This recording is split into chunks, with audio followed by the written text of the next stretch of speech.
right, welcome back. As we are single sometimes, we get to use our money how we think is best. And we tend to start building habits of purchasing. It could be impulse buying, it could not be impulse buying, doesn't really matter. But we have our things that we like to buy, the things that we focus on, the things that we ignore. And this habit builds up over time, right? However, later on, we might get into a relationship and we might even get married to that person that we are in the relationship with, or at least be, lifelong partners. And that person also has their own habits. But unfortunately, it is now our money. And with our money, maybe some of those habits are not so much understood. And so instead of being sensible, honest, and compromising, some people have decided to do sneaky shopping, which is hiding their purchases under different areas or things or ways in order for their spouse not to find out. And if they do find out, they have a good plausible lie on why it's there.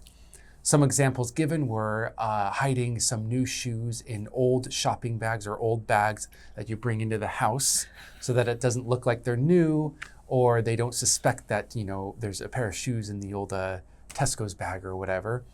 And then they also try to hide the credit card purchases so that it comes out at the same time as insurance comes out of the credit card, meaning that they can just say, oh, looks like the insurance was just kind of high this month. Whoops, oh well. And these different sneaky ways of trying to do things. The article goes on to kind of list some possible reasons why people do this. There might be a stay-at-home person who decides that they are a little bit bored and want to do a little extra shopping and then feel bad about it. There might be a person who's overworked and they want to do something to make them feel better, and they know that their spouse may not agree with that purchase. But in any case, you do have a lot of these people trying out this sneaky shopping. Now, of course, when the other side finds out about this, there could be a lot of big problems. So the article goes on to say, please just be sensible, talk about it, talk through how you want to do your finances, how you want to buy things, what you want to do with your money together, and then stick to that. And if you do have any weird purchases, then hopefully you're open enough with your partner to talk to them about it. I really need this pair of shoes. It's on sale, kind of, and they are my color mostly. They're in my size halfway, but I really, really need them. Anyways, so that's where the article ends with my little bit there. Now let's get into a couple questions. Actually, the article doesn't really say it, but it does allude to the fact there might be some differences between men and women and how they shop or what they shop for. Do you agree with that? I guess, again, I can only base it on the men I've known. I'm not a researcher. So, yeah, I think some of the men I've known do buy different things. Some of them have loved shopping way more than me. I'm a bit cool on shopping, unless it's shopping for cosmetics, like shopping for clothes, shoes. Okay, yeah, that can get me going. Yeah, I like shoes. But most other things, I find it more of a chore rather than a pleasure. So some of the men I know are way more into shopping, like if they love style and fashion and figures. Did it action figures? Yeah. Was that mentioned in the article? That was mentioned in the article a little bit. I've known one of those guys. Yeah. Can't say I've ever met a lady who was particularly into buying action figures. So maybe that's more of a boy thing. Yeah. Although I have met plenty of boys who are really into buying cosmetics, but that's because I know a lot of drag queens. I don't know if that's a really good cross-section of society. So we're all a bit different. It depends what we like, what we don't like. I can't say there's any huge differences. Maybe men like buying cars more than ladies. I don't know. I've never met any ladies who really enjoyed buying cars, but then maybe there are plenty of ladies out there who love a good car. I don't know. It sounds to me like they should tell us in the comments below. Yes, why don't you tell us? Yeah. What is the difference between male shopping and female shopping? Yeah. I was thinking more along the lines for like a man goes directly, the stereotype, a man goes directly to what they need and comes out, whereas a woman shops around. But I don't think that's true, really. It depends. If it's depends. something they love, like cars, men will also shop around for ages and ages before purchasing because they're enjoying the process. Yeah, it just depends on what you enjoy. Now, do you buy things that you often don't need? Yes.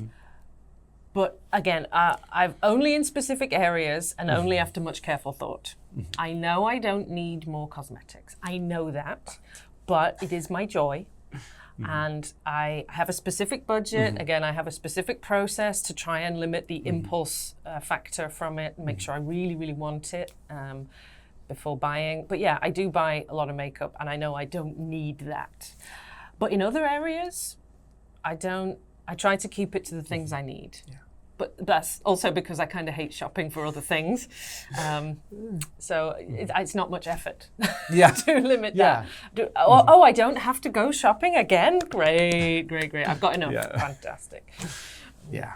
Oh, that makes a lot of sense. Yeah. If you love it, then you're going to spend more time on it. Do you have one of those categories where you think, I don't need any more video games or shoes or something, but you are just like, look, it's my joy.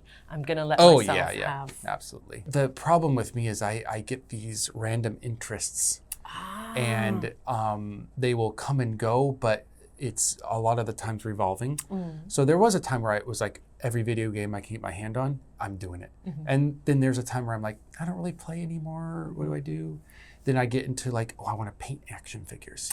And then I want to do models. And then I want to like build things. And then I want to do Legos. And it's just this, but they're all usually creative, like space type things.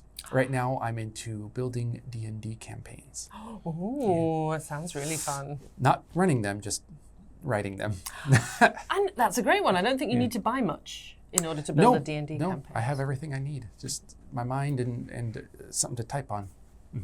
Anyways, well, you guys go ahead and check out the vocabulary down below. You can use it in your next D&D campaign, because I know that's wildly popular now. Yeah. And we'll see you guys next time. Bye.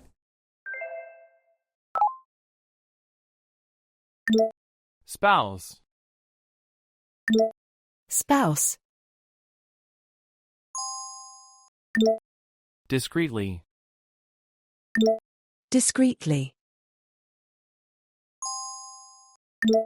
Sneak. Sneak. Savvy. Savvy. Stash. Stash.